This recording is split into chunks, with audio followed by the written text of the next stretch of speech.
Bonjour tout le monde, bienvenue sur la chaîne Kik Assistant. Donc Kik Assistant, pour celles qui ne connaissent pas, c'est une communauté en ligne francophone dédiée aux assistantes de direction uniquement. Il faut savoir que sur le groupe LinkedIn, nous sommes actuellement 1600 membres. Donc n'hésitez surtout pas à rejoindre le groupe LinkedIn et je vais mettre le lien en barre d'information. Alors il y a à peu près 3 semaines justement sur ce groupe LinkedIn, j'ai posé la question aux assistantes de direction qui sont membres de ce groupe.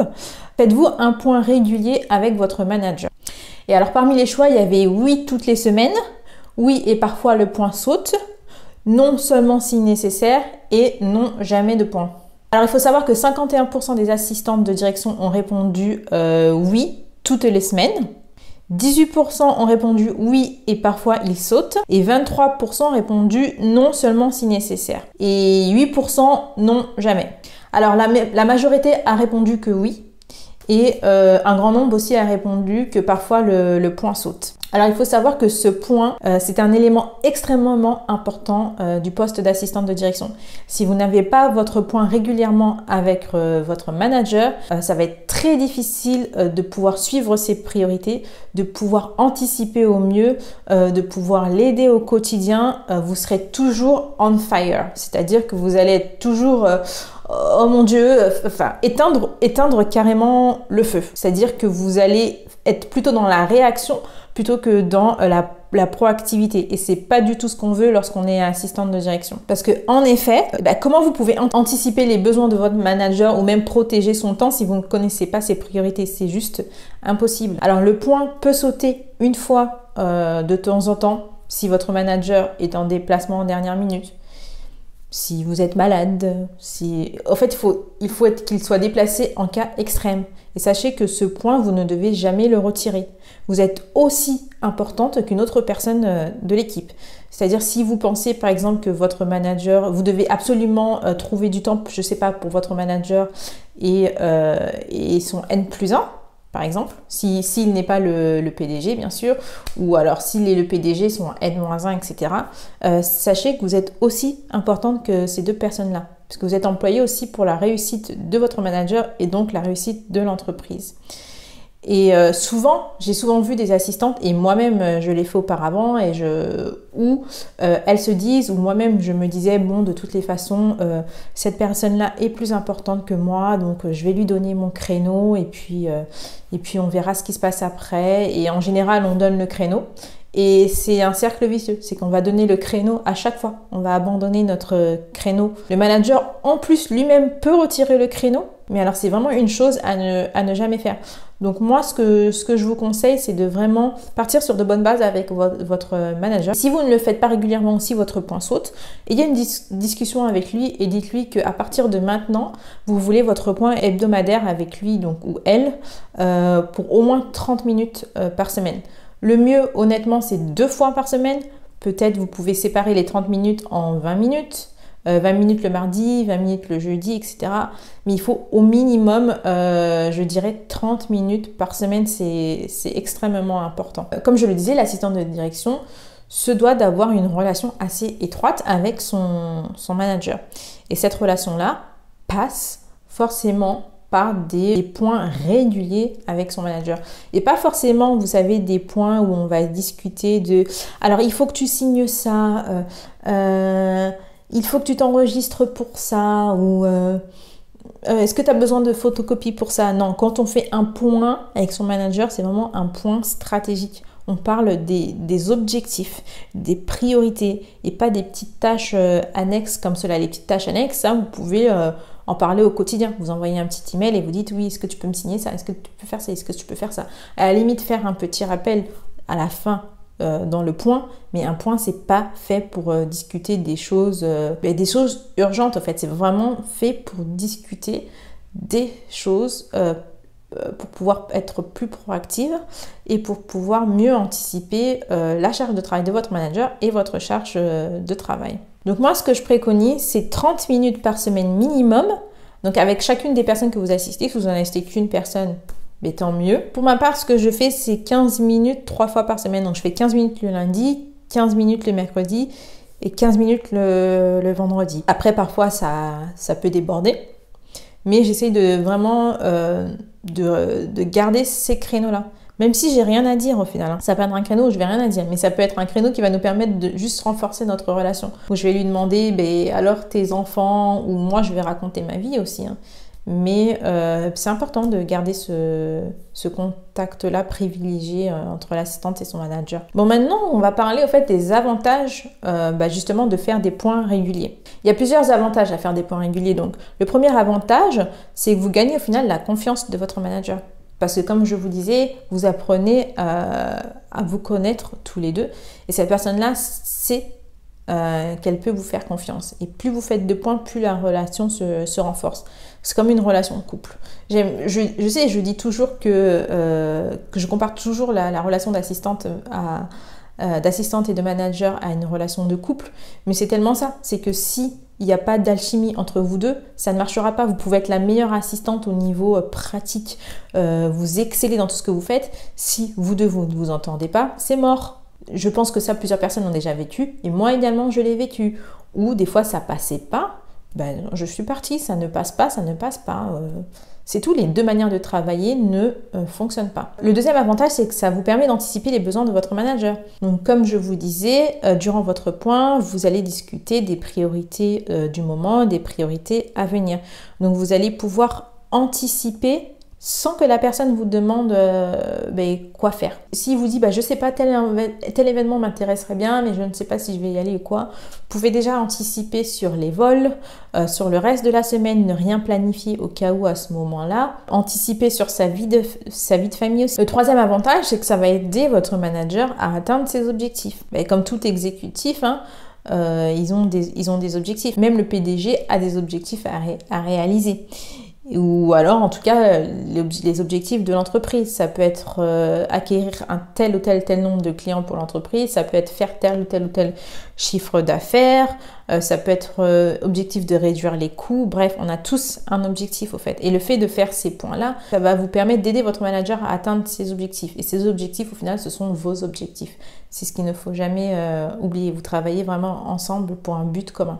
Ça va vous permettre à vous de planifier votre travail selon ses priorités, qui seront donc vos priorités également. Et vous n'allez pas être dispatché dans des petites choses pas importantes. Parce qu'au final, vous aurez fait le point, je sais pas, le mercredi, et vous vous seriez dit que la semaine prochaine, il se concentrerait sur ça uniquement. Vous savez donc que dans l'agenda, vous n'allez pas mettre des points inutiles parce que un tel, je sais pas, Benoît est venu à votre bureau, vous demandez oui, mais il faut absolument un point avec Jean-Christophe, etc. Non, vous connaissez maintenant ses priorités. Donc le point, vous savez que ça n'a rien à voir avec la priorité de votre manager, donc ça peut attendre à un autre moment. C'est vous qui décidez, c'est vous qui êtes au contrôle de l'agenda. Et c'est ça aussi l'importance d'avoir des points régulièrement, c'est que vous maîtrisez totalement l'agenda. Et comme je le dis souvent, gérer un agenda, ça se gère de manière stratégique. C'est pas juste jouer au Tetris et remplir des trous. En fait, dès que vous voyez un trou, un tel vous a demandé un catch-up avec votre manager, vous le mettez sans forcément savoir si c'est une priorité ou pas. Donc, c'est vraiment important d'avoir ces points-là. Faire des points, ça va aussi vous aider à mieux comprendre ce qui se passe au sein de l'entreprise. Parce que c'est vrai qu'en tant qu'assistante de direction, on est embauché pour assister une personne ou plusieurs personnes, suivant votre emploi. Cependant, il ne faut pas oublier la finalité qui est l'entreprise. C'est l'entreprise, votre employeur. C'est pas votre manager. Si votre manager, il est renvoyé, vous, votre poste, il reste là. Et pour que justement votre poste reste là et qu'on vous garde vous, que vous puissiez monter en compétences, par exemple, je sais pas, travailler, vous assistez des directeurs et vous souhaitez faire évoluer votre carrière et assister, je sais pas, le PDG, le jour où la place va se libérer au niveau du PDG, si vous connaissez super bien l'entreprise, vous inquiétez pas que c'est vous qu'on choisira. Donc c'est très important de ne pas uniquement se focaliser sur le partenariat assistante-manager, mais aussi d'en apprendre le plus possible sur l'entreprise.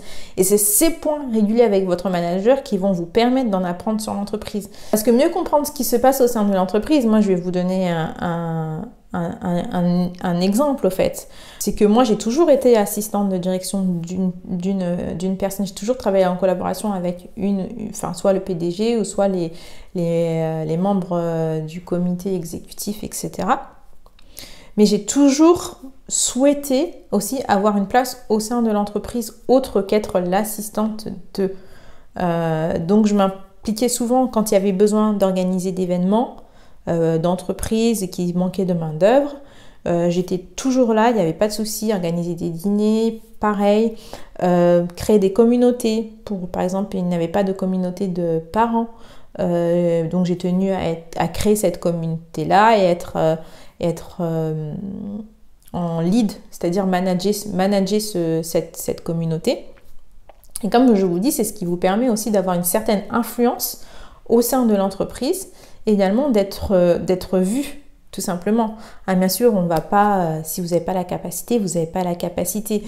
Mais comme je vous disais, il faut savoir où sont ses priorités. Il faut penser aussi à soi et à sa carrière.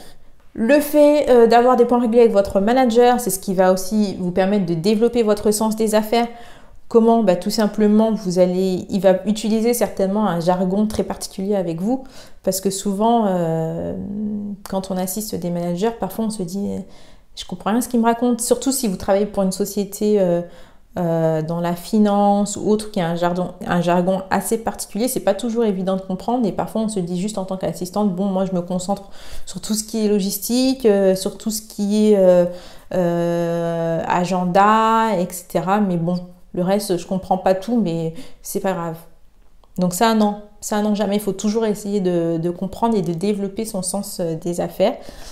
Pour vous, ce sera toujours utile d'utiliser le même jargon que votre manager, de parler de la même façon de votre manager, parce qu'il ne faut pas oublier qu'une assistante de direction, c'est également, si vous voulez, l'interface entre l'entreprise et le monde extérieur. Donc vous devez vraiment refléter votre entreprise et votre manager et adapter le même sens commercial. Donc c'est important d'avoir ce one-to-one pour développer votre sens des affaires aussi et comprendre globalement ce qui se passe. Parce que c'est possible que votre manager puisse vous dire, bon là on est en pleine inflation, donc ça impacte l'entreprise sur ci, ça, enfin bref. Il y a plein de petites choses comme ça auxquelles on ne pense pas à faire quand on fait son one-to-one, mais c'est très important. Et avoir un point régulier, c'est ce qui va vous permettre aussi de développer de nouvelles compétences. Et vous allez me dire, bon, en quoi avoir un point régulier, ça va me permettre de développer de nouvelles compétences? Très simplement, plus vous faites de points réguliers, comme je disais, plus la relation avec votre manager est censée se renforcer. Parce qu'il aura beaucoup plus de respect pour vous, il aura beaucoup plus confiance en vous, parce qu'il verra que vous intéressez vraiment à ce qu'il fait et à l'entreprise. Et là, quand je dis de développer de nouvelles compétences, c'est que vous allez pouvoir lui demander s'il a besoin d'aide sur telle ou telle chose, ou vous allez pouvoir lui dire, écoute, moi je vois que tu fais ci, ça, moi je pense que je pourrais le prendre en charge si tu me montres un peu comment on fait. Certes, tu vas perdre beaucoup de temps au début en me montrant, mais ensuite tu vas gagner énormément de temps sur d'autres choses et être plus productif, nanana. Donc vous allez développer de nouvelles compétences. Moi, les nouvelles compétences que j'ai développées, c'est vraiment organiser des off-site, donc c'est 3 jours de séminaire, on va dire, pour toute l'équipe et pour toute l'entreprise, et j'ai acquis de nouvelles compétences. Là, je me dis limite, moi je peux travailler dans l'événementiel sans problème. Je travaille pour une société financière avant, j'ai appris le jargon financier. Maintenant, je travaille pour une société de tech et j'assiste le fondateur qui est également CEO. J'ai appris à le remplacer sur certaines choses. J'ai appris également à briefer des clients sur certaines choses, alors qu'avant, mais jamais de la vie, j'aurais pensé que j'aurais pu faire ce genre de choses-là. Mais plus j'avais cette relation avec mon manager, plus j'étais son ombre, on va dire, et plus j'ai pu développer de nouvelles compétences. Maintenant, la question qui se pose, c'est et si mon manager ne souhaite pas avoir de points réguliers? Parce qu'en effet, c'est une question qui se pose et qui arrive très souvent en fait dans le monde de l'entreprise. C'est que le manager ne voit pas l'importance d'avoir un point tout le temps avec son assistante. Il veut juste, quand il a quelque chose à lui dire, lui donner à faire ou point barre. Et moi, j'avais assisté une personne très gentille, mais c'était horrible de travailler avec lui parce qu'il ne valorisait pas assez l'impact qu'une assistante pouvait avoir sur sa vie professionnelle. Et en même temps, en plus, c'est que j'assistais une autre personne. Donc j'assistais 2 personnes et je les assistais d'une manière très différente. C'est-à-dire que l'un se reposait complètement sur moi et l'autre, c'était beaucoup plus difficile. Et lui, tout ce qu'il voulait, c'était, dès qu'il avait quelque chose à me dire de faire, il m'envoyait un email, c'est tout. Mais il ne voulait jamais faire de point. Et ça, c'est une chose qui arrive malheureusement. Et d'ailleurs, j'ai déjà coaché des assistantes qui me disaient que leur manager, quand elles essayaient de mettre un point, le manager leur disait de mettre quelque chose de plus important à la place. Donc moi, le conseil que j'ai, c'est de déjà, si votre manager ne veut pas de point, vous mettez le point quoi qu'il arrive en fait. C'est comme ça. C'est que vous allez lui expliquer que votre rôle, c'est de le rendre plus productif et d'anticiper au fait ses besoins. Et pour pouvoir anticiper ses besoins, vous avez besoin de ce temps avec lui. Donc vous lui expliquez la chose comme ça en fait. Normalement, il n'est pas censé dire non, parce que c'est pour l'aider lui. Vous lui dites, écoute, je ne sais pas comment il s'appelle, hein, moi je ne sais pas, écoute Philippe, c'est très important, vous allez lui remettre ce point. Et pendant ce point, vous allez discuter au fait, même si c'est pendant 30 minutes, vous allez discuter de l'importance de faire ce point. Parce que souvent, en effet, comme je vous l'ai dit, les managers n'ont pas conscience de l'impact que ce point peut avoir sur leur vie professionnelle et l'impact qu'une assistante peut avoir sur leur vie professionnelle. Certains le savent très bien, mais d'autres non. Et vous allez lui dire, écoute Philippe, moi mon objectif principal en tant qu'assistante de direction, c'est de pouvoir t'aider à atteindre tes objectifs. Cependant, pour que je puisse t'aider à atteindre ces objectifs, il faut que je sois au courant des différentes priorités. Il faut qu'on ait des discussions régulières pour savoir où telle chose en est, si des priorités ont changé, si les objectifs ont changé. J'ai besoin de savoir. Et c'est ce qui va me permettre, moi aussi, d'être plus épanouie dans mon travail d'assistante de direction parce que j'aurai vraiment eu l'impression d'être utile. Et vous allez également lui dire que votre objectif, c'est que cette personne-là puisse se concentrer sur son cœur de métier, ce pourquoi elle a été embauchée. Vous, votre travail, c'est de l'aider à atteindre ses objectifs, donc d'anticiper ses besoins, donc de vous caler sur ses priorités, etc. Lui, son travail, c'est de rapporter du chiffre d'affaires à l'entreprise. Vous dites chacun son travail, mais on a besoin de travailler en partenariat. Et moi, je vous dis, si vous amenez la chose de cette façon-là, croyez-moi que votre manager va vous regarder différemment. Il ne vous verra plus de la même façon. Parce que parfois, on a le cliché que oui, mais mon assistante ne pourra pas faire telle ou telle chose, elle n'en sera pas capable. Et comme je vous dis, c'est comment vous vous positionnez face à votre manager. Est-ce que vous souhaitez vous positionner comme une simple exécutante ou vous positionnez vraiment comme un partenaire stratégique? Là est toute la différence. Après, bien entendu, il faut savoir quand vous avez ces points réguliers que ce point, c'est votre réunion. Alors, vous savez, quand vous mettez un point entre votre manager et quelqu'un d'autre, la personne, si c'est son N-1, elle est censée venir avec un agenda, elle saura de quoi elle va discuter exactement parce que c'est elle qui a demandé ce temps-là. Vous, c'est pareil, c'est votre réunion, donc c'est à vous vraiment de gérer la réunion de manière stratégique. Il ne faut pas forcément attendre que votre manager vous dise quoi ou quoi faire. C'est votre réunion, donc il faut prendre vraiment les rênes de cette réunion-là. Et non pas seulement venir avec une to-do list comme je vous ai dit. Ouais, t'as pas signé ci.